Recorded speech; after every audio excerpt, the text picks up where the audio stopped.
అమలాంబ అమలాంబ శ్రీమతి ఘంటికోట సుభద్రమ్మ సద్గురు మహారాజ్ కి జై.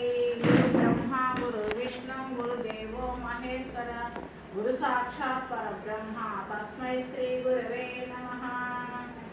జై అమలాంబ శ్రీమతి ఘంటికోట సుభద్రమ్మ సద్గురు ప్రభు మహారాజ్ కి జై. శ్రీధర శివరామదీక్షిత సద్గురు ప్రభు మహారాజ్ కి జై.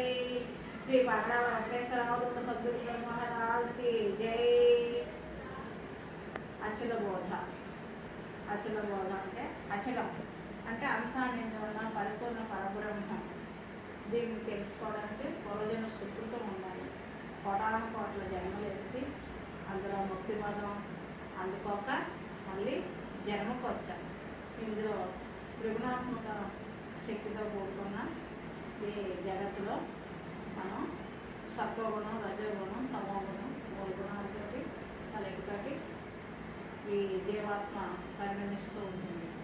సత్వగుణం కలిగే వాళ్ళకి దైవభక్తి, ఆత్మజ్ఞానం ఇవి కొంచెం అబ్బుతాయి.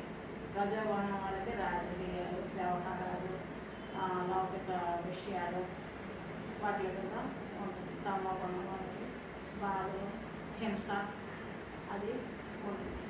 సత్వగుణం వాళ్ళకి కూడా రాజస గుణం, తామస గుణం అప్పుడప్పుడు కలుగుతూ ఉంటాయి. ఎక్కువ వాళ్ళు ఈ సాత్విక భావాలతోటి గురు సేవ, మరి దైవ శిక్షణ ఇది కలిగి అది పూర్వజన్మ సుకృతంగా మనకి లభిస్తుంది. ఈ వచ్చిన జ్ఞానాన్ని ఈ మానవ జన్మ ఎవరైనా జీవరాశులు అన్ని రకాల్లోనూ మనం దూరి అన్ని యోనుల్లోనూ మరి గర్భవాసం అనుభవించి జన్మించి ఆ జన్మల్లో బాధలు పడి అన్నీ చివరికి వైకుంఠపాళిలో పరమపద సోపాన పడడం అంటే పైకి అన్ని నిత్యంలో ఎక్కి అన్ని పద్యాలు గెలిచి పైకి వచ్చి చివరికి ముక్తిపదం చేరుకోకుండా ఒక్క క్షణంలో అల్పాసురుడు అనే పెద్ద సర్పం నోట్లో పడి మళ్ళీ చివరికి కిందకి పోతుబొమ్మ దగ్గరికి వచ్చేసినట్టుగా కాకూడదు. మనం ఎన్నో జన్మల పుణ్యఫలాన్ని పెట్టి ఈ మానవ జన్మని ఈ జ్ఞానాన్ని తెచ్చుకున్నాం. దీన్ని సద్వినియోగం చేసుకోవాలి. ఈ అచల బోధ జన్మ మరణాలు లేని స్థితికి ఎదగాలి. జన్మ మరణాలు లేని స్థితి ఎందులోనూ మనకి లభించదు. ఈ అచల బోధలో మాత్రమే ఆ సద్గురు కన్నా శివరామదీక్షితుల పండితులు గారు మనకి తీసుకొచ్చారు. క్షణంలో ముక్తి పొందే మార్గం ఏ సాధనలో అవసరం లేదు.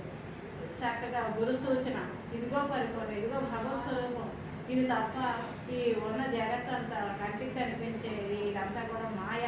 ఈ మాయ తన తీసి నిజస్వరూపం దర్శించు, అదే నీ స్వరూపం అని మనకు గురువులు చక్కగా మనకి ఉన్నది ఉన్నట్టుగా సత్యాన్ని తెలియజేస్తారు.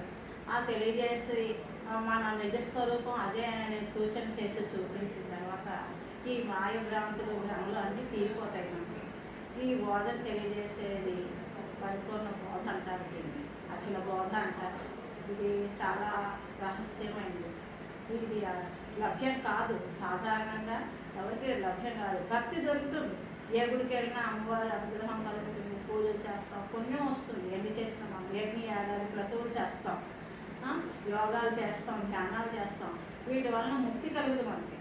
మనకి యోగా చేస్తే ఆరోగ్యం కలుగుతుంది. శరీరం ఉన్నంత వరకే. శరీరం పతనం అయిన తర్వాత ఈ ఆత్మకు ముక్తి కలగాలి, ఆత్మరహితం అవ్వాలి. ఇది ఎందులోనూ లేదు. ఈ అచల బోధ పూర్వబోధ తప్ప.